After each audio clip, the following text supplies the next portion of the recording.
Hi everyone, welcome back to our YouTube channel Becoming a ROS Developer. I'm Desire and today we've got Jose who has just completed the course Python Basics for Robotics and you'll be giving us a presentation of that.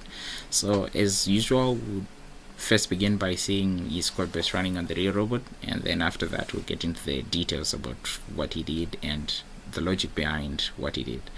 Alright, so I'll now hand over this platform to him so he can begin his presentation. Okay, Jose, just one sec. I don't think your window is displaying yet. I am sharing the project, yes. Yeah, okay, just give me one sec. Let me make sure your window is visible to the audience.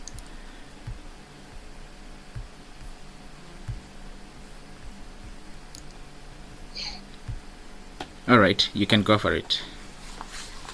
Okay. I'll start with the non-class program. I have before run the source, the launch, and the teleop, and now the no class with some tests to see some functions. Alright. Moving forward, turning left, backward, turning right,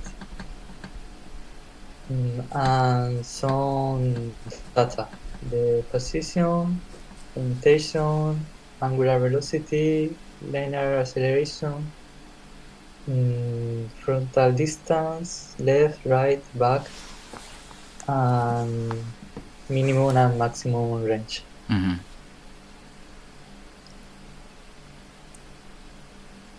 And now I can show you the class,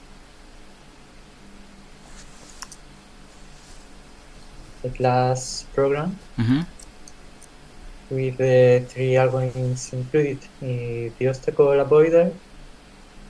Let me show you. Oh, sorry. I'll describe it later. Okay. You can see here the direction, distance covered, IMU angular velocity, and IMU linear acceleration. And it shows that information every 5 seconds. Okay.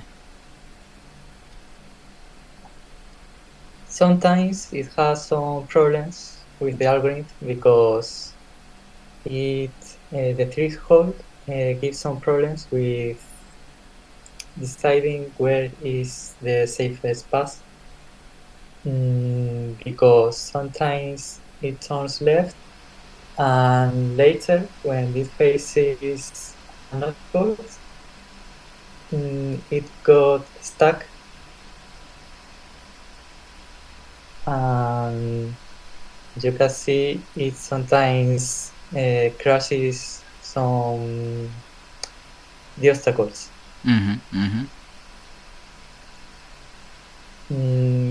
I show you a solution that is not perfect. Okay. So, what do you think you could have done better to make it avoid that? Right.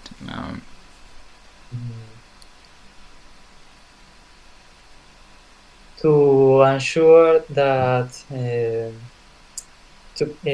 road completes the movement, because sometimes it turns left and right, left, right in a never-ending cycle, and it got stuck there. I think I could have made some decisions with saving the information. It turns left and it keeps that information that it have turned left and keep going left until there is enough space.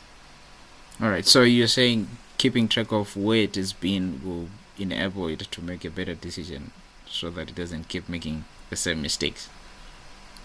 Yes. Okay, alright. I like the idea. Okay, let's go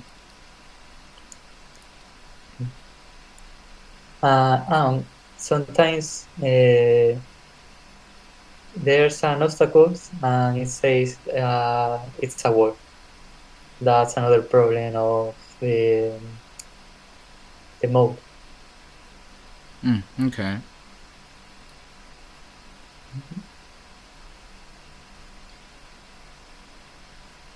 But in general, it doesn't crashes a lot. Alright, yeah, it's managing to avoid obstacles nicely. Alright, let's see the class version. This is the class Okay. program. Alright, the non-class version one. Yes, that's the first one I showed. It is class here. I'll show you the code here. Alright. Just it tests some movements. Moving forward with a given space, distance and velocity, and the same with turning an angle left, distance backward, right, some odometry, NIMU parameters, laser ranges, minimum and maximum ranges. And all the other functions are in the class program, included in the obstacle avoider, the obstacle prediction, here, obstacle prediction, yes, direction tracking. Okay. So is this what you were referring to when you said keeping track of where it's been, or this is doing a different thing? The direction tracking. Is this the one you're referring to? No. This is this tells you where is the robot going, the direction. Okay. All right. The job. All right.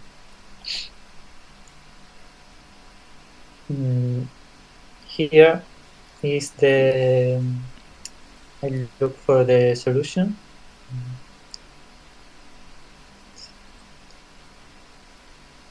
Yes, here. I included a slip to ensure the robot keeps turning right or left. But sometimes the time is not enough. It crashes into the obstacle. Okay, so did you change it at some point to test which one works best? How did you come up to settle for that value? Because it is 90 degrees at that velocity. Okay, all right. So you wanted to make sure that it turns 90 degrees. Yes. All right. Do I explain the code? Yes, it'll be good. If you don't mind, I prefer to explain it in the classic because it's more complete and organized. Okay, all right. What makes you think that the non-class version is not complete? Are there any other implementations that are in the class version that are not found in the non-class version? Okay, because the non-class program was deleted. I don't know why, how. Anytime once. But Sunday it's deleted and I had to do it later. All right, but it's still the one that's running and it looks functional. Okay, let's you will explain the class version, right? And then you explain the bit that you have in the non-class version that you think was working and what might be missing, right? So let's start with the class version since you say that's more complete. Yes. Here I had to say I imported the math from Python for some function because I had to define the infinite in some function. And which? None. Okay, None. all right, not a number. Okay.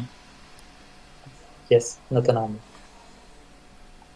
But when I start saying I define the class, the init, I don't use the delete in this program, the structure. Here are the movement functions. Get linear angular velocity, stop, move forward. I have to define this function so the robot is not with an angular velocity. Move backward, turn left, right. The timed movements. This one for the decision making of the algorithm of the obstacle avoider that we will see later. The movements, but with the specified distance. The laser scan functions. This one were a little bit tricky because I didn't remember it started at 0 at the back. So I had to do some tests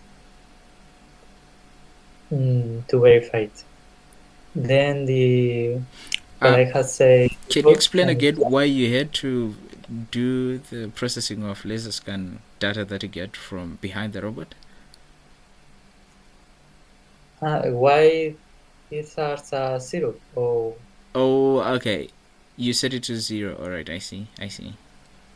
Yes, the first value is at the back. Okay. All right. I understand. You can go on. Yes. And the minimum range index inf. That was a little bit challenging also because I had to define the minimum value as infinite. That's the maximum minimum value that we can start, and then it does the comparison with all the numbers in the all scan ranges to get the real minimum value that is not infinite and not a number.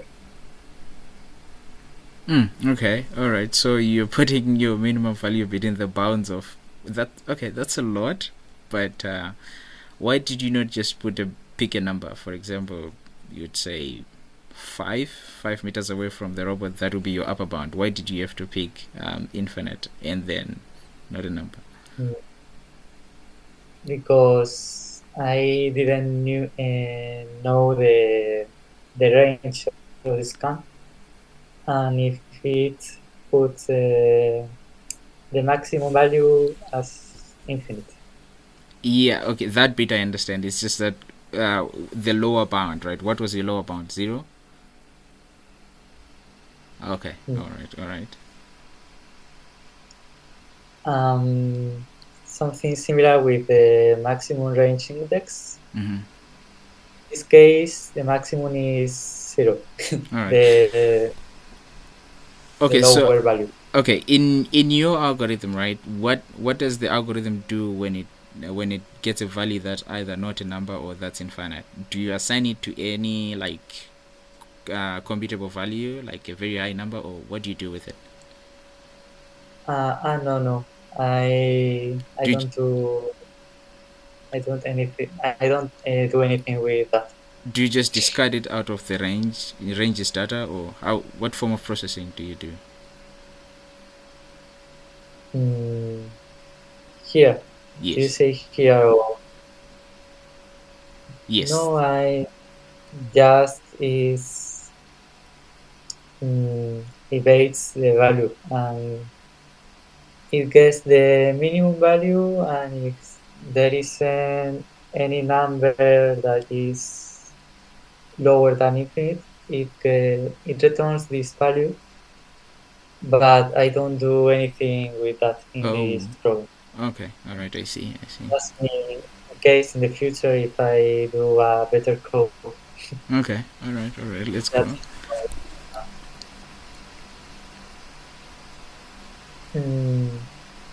Next, the odometry functions with the Euclidean distance that was specified in the guide. The IMU values, angular velocity and linear acceleration. Here I start with the algorithms. I specify a threshold, that's an optional value. Then I get the frontal index, the angular increment, and the number of indexes that are contained in 45 degrees.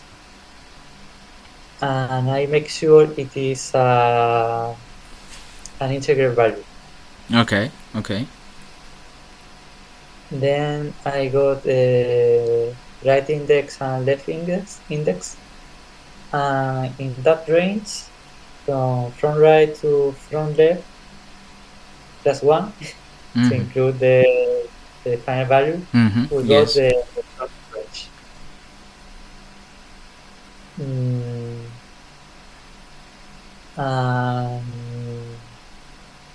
Lastly, the minimum range. We see if there is a non-obstacle because the minimum range is greater than the threshold. If not, we use the static modes. We have again two cases. If there's more than one mode, that's an obstacle, not a word. Okay, all right. And can you explain in more detail how your algorithm decides between an obstacle and the wall, right? How does it work? It calls the multi-mode. So it analyzes the frontal ranges to get how is the distribution of the values. Okay. How near, how close are the values? Yes. And if it's some regular, if it's a word. Okay. Regular, there are more than one mode. Yes. So it is classified as an obstacle. Okay. Yeah. Wonderful. I like that. Wonderful. Then we have the direction tracking. We get the yaw. That is the last axis from the current orientation. Here the y from the odometry. Then I shift the yaw so all the values are positive. Okay. I have here an example to order it in a direction list. Then I divide all the sector size. I got the sector size. This is a radian divided by 8, or 2 pi radians divided by 16. And then I get the index that give me some problems because sometimes it didn't return an integer value. So I do two comparisons here and here. And then I got the length, I divided by the length direction, and I got the rest value. But sometimes it goes, I got a number out of the range, so I did the reformulation of the value. So it becomes a value that is 15 or lower. Under what conditions did you get a value that was outside your range? Like, did you manage to figure that out? Yes, I have this here. If Joe is 2 pi, when I divide by the sector size, I got 16. 16 by 16 here, because the length of direction is 16, of course. I got 15, sorry, no, 16. I got an index of 16. Okay. But only when this 2 pi radians. Okay, so it's only that one value where that occurs. Yes. Okay. All right. Well, in reality, it is Joe equal to 0, but we add 2 pi. So when we shift the value. Okay. All right. I continue with the obstacle avoider. All right. You can I'll give you just about a minute to run through it, and then you will have to call it time for this one. Sorry? You can go on. Yeah, just get through it as quickly as you can, and then we can wrap it up. Okay. So I explain faster the obstacle avoider, no? Yes. I have to define some initial values as the start time, the previous position, total distance equals 0, last print second and current seconds to print the information every 5 seconds. And the programs is for 5 minutes or 300 seconds. There I got as before the ranges, but because we start at 0 to the back, we don't get the ranges that I like to have it. If I could show you the slides, I can explain it better. Sure. You can do that. Okay. Here, do you see it? Do you see the slides? Yes, they're visible. I explained this. Okay, here. If I start at 0 rad, I want to go the front range. I couldn't have divided it in 8 portions, but in 16. Okay. We can see here.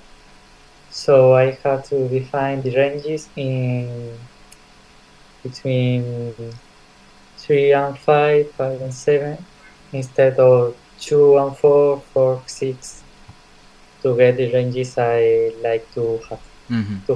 Okay. Did that ensure more accuracy for you rather than having less? Sorry? If you would have used 8 instead, right? Did 16 give you more accuracy or better obstacle avoidance? Yes. Okay, all right. So you tried with 8 before, or you just skipped to 60? No, I went straight to 60. Okay, all because right. I had this in mind. Okay, all right, wonderful. Okay. And here you can see the how every 5 seconds it does a comparison to and compare if it is a multiple of 5 and if the current seconds is different from the last print seconds. Okay. All right. Thank you very much, Jose. Yeah, we are out of time, but thank you so much for a wonderful presentation. And just hang on. Okay. Alright everyone, this was Jose's presentation, and we'd like to thank him for coming along and giving us his presentation, explaining what he had to do, and giving us some detail on the ideas behind. So until next time, we'd like to encourage all those of you who would want to try the courses that we offer certification on to do so, and you can come and showcase your work here. So keep pushing your ROS learning. Bye bye.